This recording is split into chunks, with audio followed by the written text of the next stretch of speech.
전쟁 추경 6조 원이 풀립니다. 그런데 이 돈 정작 주유소에서는 못 씁니다. 고유가 피해 지원금 이야기입니다. 기름값 때문에 준다면서 왜 기름 넣을 때 못 쓰게 막아놨을까요? 이번 달 27일 3,056만 명 대상으로 최대 60만 원 지급이 시작됩니다. 그런데 벌써 온라인 댓글창이 불타고 있어요. 선별의 논리, 배제의 분노, 그리고 숨겨진 비용까지. 지금부터 파헤쳐보겠습니다. 구독자 여러분, 최근 주유소 가보셨습니까? 휘발유 리터당 2,000원 넘어간 지 오래입니다. 저도 어제 인근 최저가 주유소에서 리터당 1,984원에 주유했습니다. 2달 전만 해도 1,600원대였거든요. 대체 무슨 일이 벌어진 걸까요? 올해 2월 말 중동에서 전쟁이 터졌습니다. 미국과 이란이 충돌하면서 호르무즈 해협이 사실상 막혀버렸죠. 전 세계 기름의 5분의 1이 통과하는 바닷길입니다. 여기가 틀어막히니 국제 유가가 단숨에 배럴당 100달러를 돌파했어요. 한때 50% 가까이 치솟았습니다. 기름값이 오르면 뭐가 따라오죠? 물가입니다. 농자재 가격이 40%가량 뛰었고 택배비, 버스비, 식당 반찬값까지 줄줄이 올랐습니다. 서민 지갑이 쪼그라들기 시작했죠. 정부가 꺼내든 카드가 바로 고유가 피해 지원금입니다. 6조 원 규모예요. 소득 하위 70%, 약 3,256만 명에게 지급됩니다. 최소 10만 원부터 기초생활수급자는 55만 원, 최대 60만 원까지 받을 수 있습니다. 4월 27일부터 취약계층 우선 지급이 시작되고 5월 18일부터는 그 외 일반 국민에게 순차 지급됩니다. 사용 기한은 8월 31일까지예요. 여기까지만 들으면 좋은 정책 같죠? 그런데 뉴스가 나가자마자 댓글창이 뒤집어졌습니다. 환영보다 의문이, 기대보다 불만이 먼저 터졌어요. 나는 받을 수 있는 건가요? 세금은 내가 더 많이 내는데 왜 나는 빠집니까? 6조 원이 넘는 돈이 풀리기 직전, 대한민국이 갈라지고 있습니다. 가장 뜨거운 논란부터 들어가 보죠. 소득 상위 30%는 이번 지원금에서 완전히 배제됩니다. 1인 가구 월 385만 원, 4인 가구 월 970만 원을 넘으면 단 1원도 못 받아요. 정부 입장에서는 한정된 재원을 더 어려운 분들에게 집중하겠다는 논리죠. 그런데 이 기준선 바로 위에 걸린 사람들, 목소리가 사뭇 다릅니다. 온라인 댓글창을 한번 보시죠. 열심히 일한 게 죄인가요? 세금은 다 내면서 혜택은 0원이라니. 아끼고 절약해서 자산 모으면 바보 되는 나라. 표현은 거칠지만 그 안에 담긴 박탈감은 진지합니다. 숫자를 한번 볼까요? 대한민국 근로소득세 70% 이상을 상위 10%가 냅니다. 상위 30%까지 확대하면 세수의 대부분을 이들이 부담하죠. 세금 가장 많이 내는 집단이 세금으로 마련한 지원금에서 구조입니다. 야당에서 강하게 비판했습니다. 상위 30%는 세금 낼 때만 국민입니까? 혜택 받을 때는 국민이 아닙니까? 지원금 결국 누가 낸 세금인지 물은 거죠. 물론 반론도 있습니다. 상위 30%는 위기 대응 여력이 있다는 게 정부 판단이에요. 기름값 올라도 생활이 급격히 위협받지는 않는다는 논리죠. 같은 금액이라도 저소득층에게 주는 효용이 훨씬 크다는 경제학적 근거도 있고요. 여론조사 결과는 흥미롭습니다. 한국갤럽 조사에서 찬성 52%, 반대 38%가 나왔어요. 주목할 건 소득계층별 반응입니다. 상위 30%에 해당하는 상, 중상층에서도 찬성이 53%로 과반을 넘었죠. 지원금 못 받는 계층도 절반 이상이 지지한 겁니다. 하지만 이념별로는 극명하게 갈렸습니다. 진보층 73% 찬성, 보수층 33% 찬성, 40%포인트 차이가 났어요. 연령별로는 20, 30대에서만 반대가 높았습니다. 자신들이 배제될 가능성에 대한 박탈감, 그리고 재정 건전성에 대한 세대적 우려가 겹친 거죠. 한 직장인이 이렇게 말했습니다. 저는 서울에 전세 살고 소형차 한 대가 전부입니다. 부자라고 할 수 없어요. 그런데 월급이 조금 높다는 이유로 매번 지원에서 빠집니다. 세금은 꼬박꼬박 내면서요. 구독자 여러분, 이 목소리를 단순히 이기주의로 치부할 수 있을까요? 자, 이제 돈 얘기를 해보죠. 6조 원입니다. 이 돈이 대체 어디서 나올까요? 정부는 국채 발행 없이 추경을 편성했다고 강조합니다.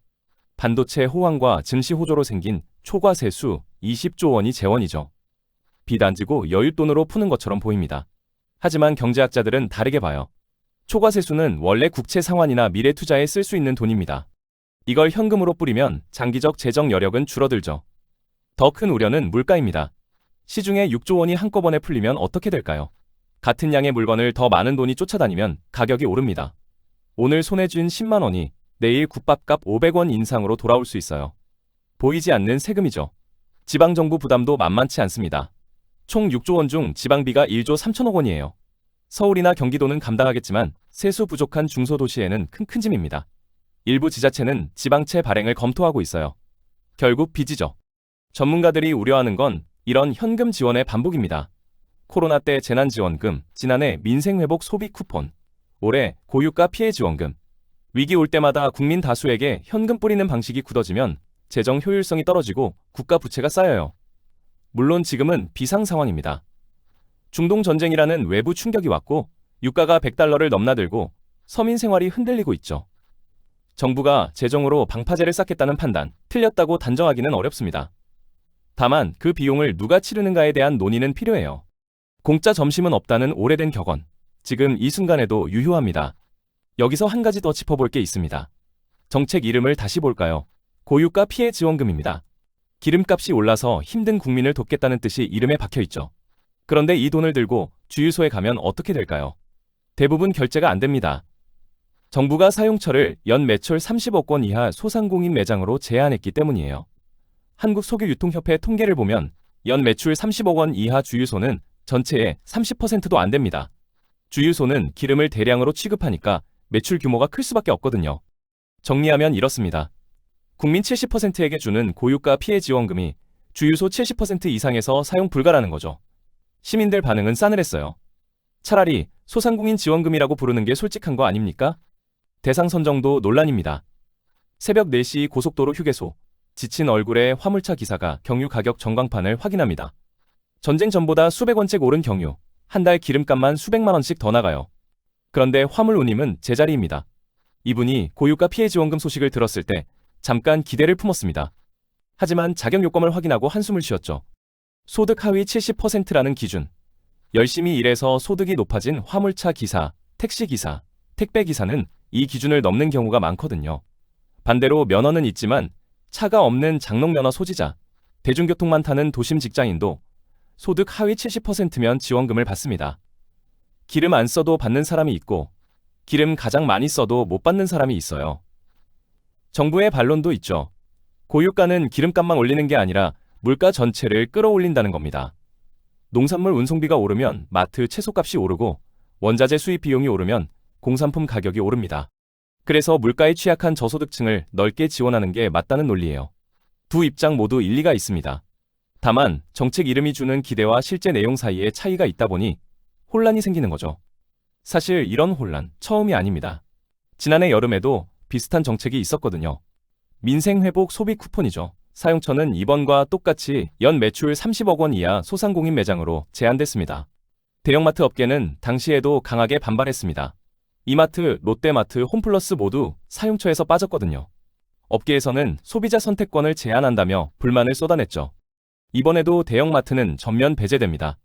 업계 입장에서는 2번 연속 제외되는 셈이에요. 소비자 불편도 있습니다. 평소 대형마트에서 장을 보던 분들은 지원금을 쓰려면 동네 슈퍼나 전통시장을 따로 찾아가야 해요. 한 번에 장 보기가 어려워지는 거죠. 물론 정부 입장은 다릅니다. 대기업보다 어려운 소상공인에게 돈이 흘러가게 하겠다는 취지니까요. 전통시장과 골목 상권에는 단기 효과가 있었습니다. 지난해 소비 쿠폰 기간 동안 전통시장 매출이 2자릿수 늘어난 곳도 있었죠. 다만 쿠폰 사용 기한이 끝나자 매출이 원래 수준으로 돌아갔다는 지적도 있습니다. 반짝 효과에 그친 거예요. 여론 지형은 달라졌습니다. 지난해 소비 쿠폰 때는 반대 55%, 찬성 34%로 부정 여론이 압도했죠. 올해는 찬성 52%, 반대 38%로 역전됐습니다. 지난해 90%에서 올해 70%로 선별 기준이 더 강화되면서 오히려 여론 수용성이 높아졌어요. 고유가라는 명확한 위기 상황이 왜 주는가에 대한 공감대를 만들어낸 것으로 분석됩니다. 다만 선별이 강화될수록 경계선 논쟁도 커집니다. 하위 70%와 상위 30%를 가르는 그 선, 거기 걸린 사람들의 박탈감은 지난해보다 오히려 클 수 있어요. 자, 문제는 파악됐습니다. 그럼 대안은 뭘까요? 첫 번째, 유류세를 더 내리는 방법이 있습니다. 지원금 뿌리는 대신 휘발유와 경유에 붙는 세금 자체를 낮추는 거죠. 기름 많이 쓰는 사람이 더 큰 혜택을 봐요. 선별 논란도 없습니다. 단점은 세수가 크게 줄고 고소득층도 똑같이 혜택을 본다는 점이에요. 두 번째, 타깃 지원을 강화하는 방법입니다. 전 국민 70%에게 넓게 뿌리는 대신 고유가 직격 닿는 업종에 집중하는 거예요. 화물차, 택시, 버스, 택배, 농기계 사용 농가 등의 유가 보조금을 대폭 늘리는 방식이죠.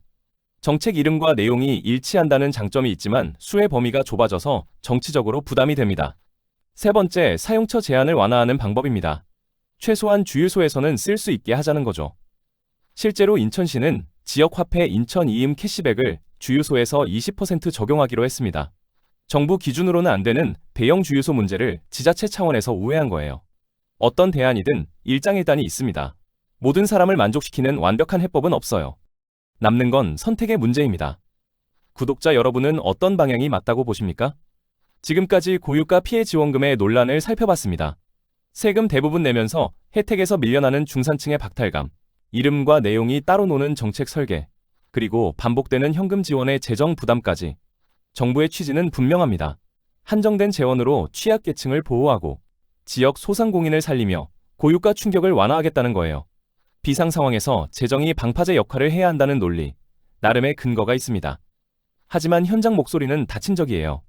기준선 바로 위에서 밀려난 직장인의 박탈감, 매일 운전대 잡는 화물차 기사의 피로감, 미래 세대가 떠안을 재정 부담에 대한 청년층의 우려까지 어느 하나 가볍게 넘길 수 없는 목소리들입니다. 6조 원. 누군가에겐 숨통이고 누군가에겐 박탈입니다. 여러분은 어느 쪽이십니까? 나는 받는다, 못 받는다. 댓글로 알려주세요. 여러분 상황이 궁금합니다. 오늘 영상 도움되셨다면 구독, 좋아요 부탁드립니다. 그럼 다음 영상에서 뵙겠습니다. 감사합니다.